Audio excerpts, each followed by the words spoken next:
அஸ்ஸலாமு அலைக்கும் வரஹ்மத்துல்லாஹி வபரகாத்துஹு. அல்ஹம்துலில்லா.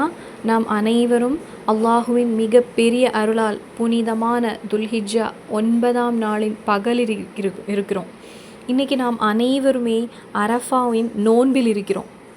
அரஃபா நோன்பு வைத்திருக்கும் போது நீங்கள் தக்பீரை சொல்லிக்கொள்ளுங்கள். ஒரு முறை தக்பீர் ஓதிக்கொள்ளுங்கள். ஏன் இப்போது தக்பீர் ஓத வேண்டும்னு சிலருக்கு சந்தேகம் இருக்கலாம். நம்முடைய பெரிய உலமாக்கள் அவங்களுடைய கிதாபில் சொல்லி தருகிறாங்க, துல்ஹிஜ்ஜா 9ஆவது நாள், அதாவது அரஃபா நாள் ஃபஜர் முதல் நாம் தக்பீர் ஓத வேண்டும் என்று. அதாவது துல்ஹிஜ்ஜா 9, 10, 11, 12, 13 4வது பெருநாளின் அசர் வரை, மஹரிப்புக்கு முன்பாக இருக்கும் அந்த நேரம் வரை தக்பீர் சொல்லுவது மிகவும் ஒரு சுன்னத்தான விஷயமாகும். அதனால் இன்ஷா அல்லாஹ் இன்னைக்கு ஃபஜர் முதலே பள்ளிவாசலில் தக்பீர் சொல்லப்பட்டு வருகிறது. உம்மாக்களும் சகோதரிகளும் தக்பீரை சொல்லுங்கள். இன்றைக்கி லொஹருக்கு, அசருக்கு, மஹரிப்புக்கு, எஷாவுக்கு, நாளை பெருநாள் நாள், அப்படி தானே, எல்லா நேரங்களிலும் நீங்கள் தக்பீரை அதிகப்படுத்தி கொள்ளுங்கள். அல்ஹம்துலில்லா. ஒரு பெருநாள் உணர்வை போல தான் இருக்கிறது. அரஃபா நாள் என்றால் நமக்கு ஒரு பெருநாள் போன்ற நாள் தான். இன்றைக்கி துல்ஹிஜ்ஜா 9, இன்றைக்கி அரஃபா தினம். இந்த அரஃபா தினம் ஒரு பெருநாள் தினம் போன்றது. ஏனெனில் இன்றைக்கி அல்லாஹு தாலா லட்சக்கணக்கான மக்களை நரகத்திலிருந்து விடுவித்து சொர்க்கத்திற்கு அனுப்பக்கூடிய ஒரு நாள் இது. அது ஒரு பெருநாள் தானே. இன்றைக்கி நான் நோன்பு பிடித்தாலும், திக்ர் செய்வதாலும், சலவாத்து ஓதுவதாலும், தஸ்பீகு செய்வதாலும் இப்லீஸ் ஷைத்தான் அவமானப்பட்டு ஓடிக்கொண்டிருக்கும் நாள் இது. இப்லீஸு அழும் நாள் தான் நமக்கு பெருநாள். நம்முடைய ஹாஜிகளுக்கெல்லாம் நேற்று அரஃபா நாள் முடிந்தது. அல்ஹம்துலில்லா. லட்சக்கணக்கான ஹாஜிகள் அரஃபா மைதானத்தில் கூடிவிட்டு வந்தாங்க. இன்று அவர்களுக்கு பெருநாள். இப்போது அவர்கள் முஸ்தலிஃபாவிற்கும் ஜும்ராவில் கல்லறியும் அமல்களுக்கும் செல்கிறாங்க. அல்லாஹு தாலா ரப்புல் இஸ்ஸத் அனைத்து ஹாஜிகளின் ஹஜ்ஜையும் உம்ராவையும் சியாரத்தையும் ஏற்றுக்கொள்வானாக. ஆமீன் யா ரப்பல் ஆலமீன். மோமின்களே, இன்னைக்கு ஹாஜிகளுக்கு பெருநாள். நமக்கு இன்றைய மஹரிப் முதல் பெருநாள் ஆரம்பிக்கிறது. நாளை வியாழக்கிழமை நமக்கு பக்ரீது பெருநாள். இன்று நாம் அனைவரும் அல்லாஹுவின் மிக பெரிய அருளால் நோன்பாளிகள். ஆனால் நோன்பு வைக்க முடியாமல் சோகப்பட்டு இருக்கக்கூடியவங்க இருந்தால், உடல்நிலை காரணமாகவோ அல்லது பெண்களுக்கு பீரியட்ஸ் காரணமாகவோ நோன்பு வைக்க முடியவில்லைன்னா கவலைப்பட வேண்டாம். இன்ஷா அல்லாஹ் இந்த துல்ஹிஜ் மாதத்திலேயே நீங்கள் சுத்தமாகி அல்லது உடல் நலம் சரியாகிவிட்ட பிறகு ஒரு திங்கட்கிழமையோ வியாழக்கிழமையோ நோன்பு வைத்து அரஃபா நாளில் வைக்க முடியாமல் போன சுன்னத்து நோன்பை அல்லாஹுக்காக நான் இப்போது வைக்கிறேன் அப்படின்னு நியத்து வைத்தால் அந்த நோன்பின் நன்மை உங்களுக்கு இன்னைக்கு என்ன பிரதிபலனோ அதே பிரதிபலன் உங்களுக்கு கிடைக்கும் இன்ஷா அல்லாஹ். அதனால் கவலைப்பட வேண்டாம். இன்னைக்கு நோன்பு வைக்க முடியாதவர்கள் இருந்தாலும் நோன்பாளிகளைப் போல இருக்க முயற்சி செய்யுங்கள். நீங்கள் திக்ர ஓதுங்க, சலவாத்தை ஓதுங்க, தஸ்பீகுகளை ஓதுங்க, துவா செய்யுங்கள். அல்லாஹு தாலா ரப்புல் இஸ்ஸத் நம் அனைவரையும் அருள் புரிவானாக. இந்த அரஃபா தினமான இன்று லட்சக்கணக்கான மக்களை அல்லாஹு தாலா நரகத்திலிருந்து விடுவித்து சொர்க்கத்திற்கு அனுப்புகிறான். அரஃபான்னு ஒரு பெயர் வந்ததற்கு என்ன காரணம் தெரியுமா? ஆதம் நபி அலைஹிஸ்ஸலாம் மற்றும் நம்முடைய உம்முல் மோமினின் ஹவ்வா பீவி இருவரும் சொர்க்கத்திலிருந்து பூமிக்கு வந்தாங்க. அவங்க பூமிக்கு வந்த பின் ஒருவரை ஒருவர் சந்தித்து அடையாளம் கண்ட இடம் இந்த அரஃபா மைதானம். அதனால தான் இந்த இடத்திற்கு அரஃபான்னு பெயர் வந்தது. உலக மோமின்களுக்கு அல்லாஹு தாலா மன்னிப்பு தரக்கூடிய நாள் இது. துவாக்களிலேயே மிக சிறந்த துவா எது தெரியுமா? அரஃபாவுடைய பகலில் நீங்கள் செய்யக்கூடிய துவா தான். அதனால் இன்றைக்கி நன்றாக துவா செய்யுங்கள். எவ்வளவு பிஸியாக இருந்தாலும் அந்த வேலைகளையெல்லாம் கொஞ்சம் ஒதுக்கி வைத்து துவா செய்யுங்கள். உங்களுடைய தமிழிலேயே நீங்கள் துவா செய்தால் போதுமானது. யா அல்லாஹ், என்னுடைய கவலைகளை நீக்கி விடுவாயாக, என்னுடைய பாவங்களை மன்னித்து விடுவாயாக, என்னுடைய குடும்பத்தில் பரக்கத்தை தருவாயாக, என்னுடைய கடன்களை நீக்கி விடுவாயாக, என்னுடைய நோய்களுக்கு ஷிஃபா தருவாயாக, என்னுடைய உம்மாவின் நோய், என்னுடைய தந்தையின் நோய், மனைவியின் நோய், கணவரின் நோய், பிள்ளைகளின் நோய், எல்லா நோய்களுக்கும் நீ ஷிஃபா வழங்குறப்பே இப்படின்னு இன்னைக்கு அழுதழுது துவா செய்யுங்கள். ஏனெனில் இன்னைக்குள்ள துவா ஏற்றுக்கொள்ளக்கூடிய ஒரு பகல். இன்று நிறைய திக்ருகள் நாம் ஓத வேண்டும். குறிப்பாக இந்த பகலில் நாம் ஓத வேண்டிய பல திக்ருகளையும் தஸ்பீகுகளையும் நமக்கு பெரியோர்கள் ஹதீஸ் வழியாக கற்றுத்தந்திருக்காங்க. அதில் ஒன்று தான் லா இலாஹ இல்லல்லாஹு வஹ்தஹு லா ஷரீக லஹு லஹுல் முல்கு வலஹுல் ஹம்து வஹுவ அலா குல்லி ஷைஇன் கதீர் என்று 100 தடவை நீங்கள் ஓதுவதற்கு தவற விடக்கூடாது. அதே போல் இப்ராஹிமிய சலவாத்தை நீங்கள் இன்னைக்கு 100 தடவை ஓதிக்கொள்ளுங்கள். அதே போலவே சூரத்துல் இஹ்லாஸ் குல் ஹுவல்லாஹு அஹத் அல்லாஹு ஸமத் லம் எலித் வலம் யூலத் வலம் யகுல் லஹு குஃபுவன் அஹத் இந்த சூறாவை உங்களுக்கு 33 தடவை இன்னைக்கு நீங்கள் ஓதுவது சிறந்தது. அதே போலவே சூரத்துல் ஹஷரின் கடைசி ஆயத்து லவ் அன்சல்னா ஹாத குர்ஆன இன்னும் தொடங்கக்கூடிய அந்த ஆயத்துக்களை இன்னைக்கு நீங்கள் 3 தடவை இந்த அரஃபாவுடைய தினத்தில் 3 தடவை நீங்கள் ஓதிக்கொள்ளுங்கள். மேலும் சூரத்து தௌபாவின் கடைசி 2 ஆயத்துகள் முக்கியமான ஆயத்து லகத் ஜாக்கும் ரசூலுன் மின் அன்ஃபுசிக்கும் அசீசுன் அலைஹி அப்படின்னு தொடங்கக்கூடிய அந்த ஆயத்தை இன்றைய தினத்தில் நீங்கள் ஒரு 33 தடவை ஓதிக்கொள்ளுங்கள். அதே போல் ஆயத்துல் குர்சியை 3 தடவை ஓதிக்கொள்ளுங்கள். சூரத்துல் கதிரை ஒரு முறை ஓதிக்கொள்ளுங்கள். சூரத்துல் ஃபஜ்ரை ஒரு முறை ஓதிக்கொள்ளுங்கள். அதோடு சுபஹானல்லாஹி வல்ஹம்துலில்லாஹி வலா இலாஹ இல்லல்லாஹு வல்லாஹு அக்பர் இந்த தஸ்பீகை இன்றைய தினத்தில் நீங்கள் 10 தடவை ஓதிக்கொள்ளுங்கள். அதே போல் வலா ஹவுலா வலா குவத்த இல்லா பில்லாஹில் அலீல் அலீம் இந்த திக்ரை இன்றைய தினத்தில் நீங்கள் உங்கள் முஸல்லாவில் அமர்ந்து 10 தடவை ஓதிக்கொள்ளுங்கள். இந்த திக்ருகளையும் இந்த தஸ்பீகுகளையும் நான் சொன்ன விதத்தில் ஓதுங்கள்.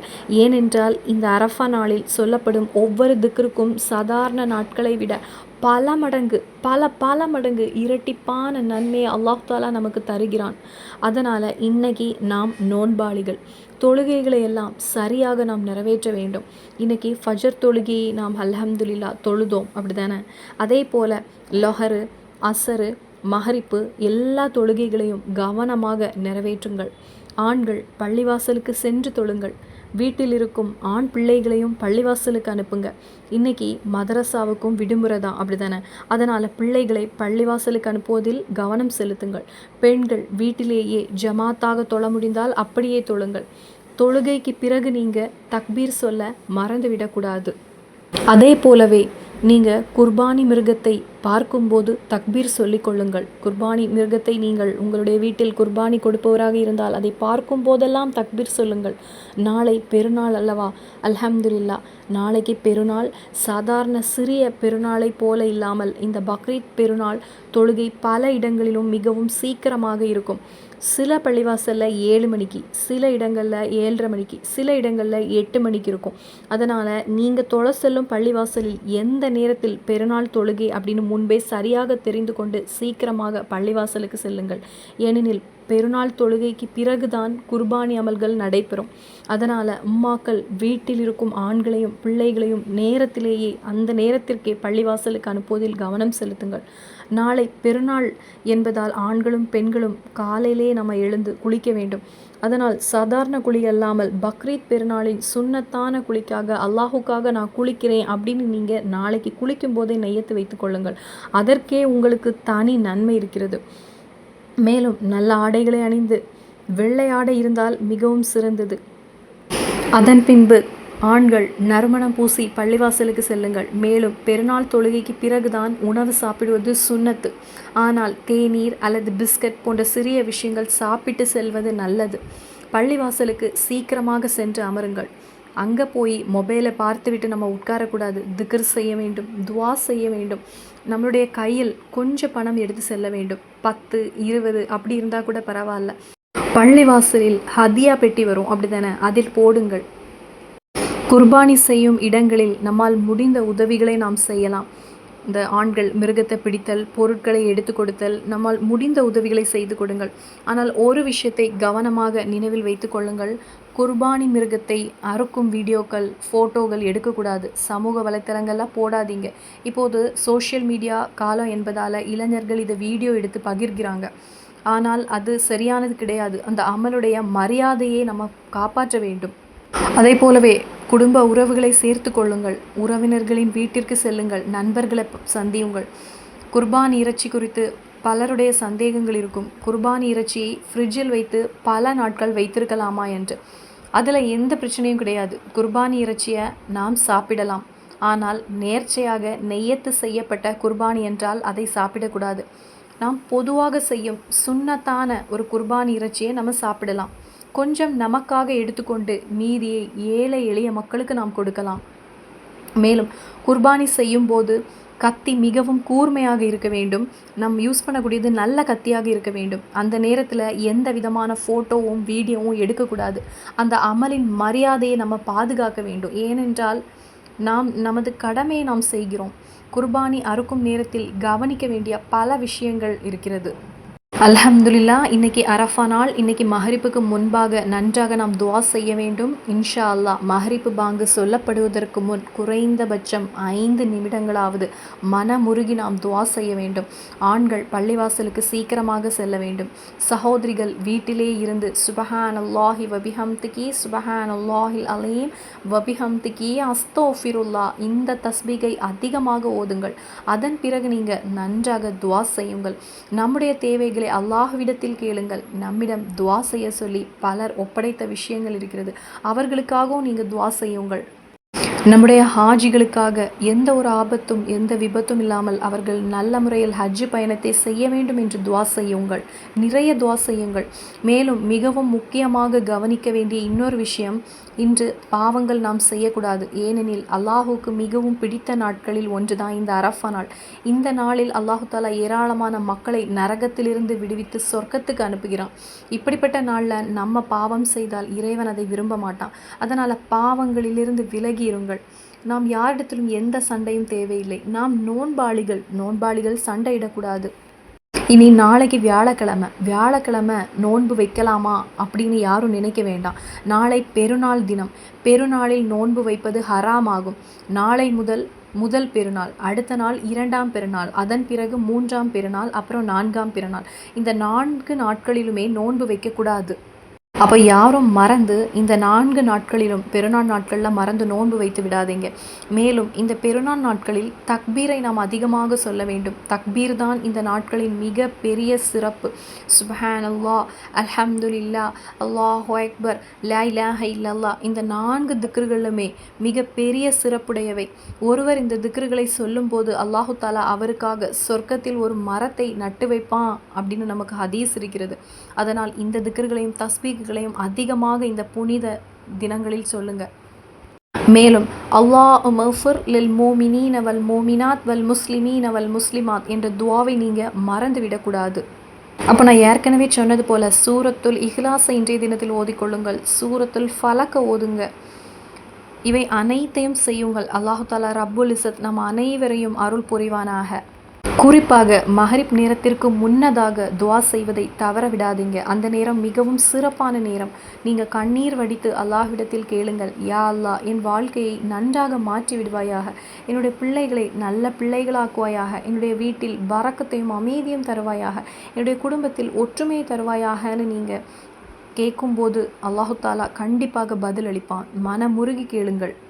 அல்லாஹு அக்பர், அல்லாஹு அக்பர், அல்லாஹு அக்பர், லா இலாஹ இல்லல்லாஹு, அல்லாஹு அக்பர், அல்லாஹு அக்பர், வலில்லாஹில் ஹம்து. இந்த திக்ரை அதிகமாக சொல்லுங்கள். ஏனெனில் இந்த தக்பீர் தான் இந்த நாட்களின் மிக பெரிய அடையாளம். இந்த தக்பீர் தான். அல்லாஹு தாலா ரப்புல் இஸ்ஸத் இந்த அரஃபா நாளின் பரக்கத்தால் நம்முடைய எல்லா நல்ல ஹலாலான ஆசைகளையும் நிறைவேற்றி தருவானாக. நம்மை நரகத்திலிருந்து பாதுகாத்து சொர்க்கத்தில் சேர்ப்பானாக. நம்முடைய இறுதியை ஈமானுடன் ஆக்குவானாக. ஆமீன் யா ரப்பல் ஆலமீன். இன்னும் சந்திப்போம் இன்ஷா அல்லாஹ். அஸ்ஸலாமு அலைக்கும் வரஹ்மத்துல்லாஹி வபரகாத்துஹு.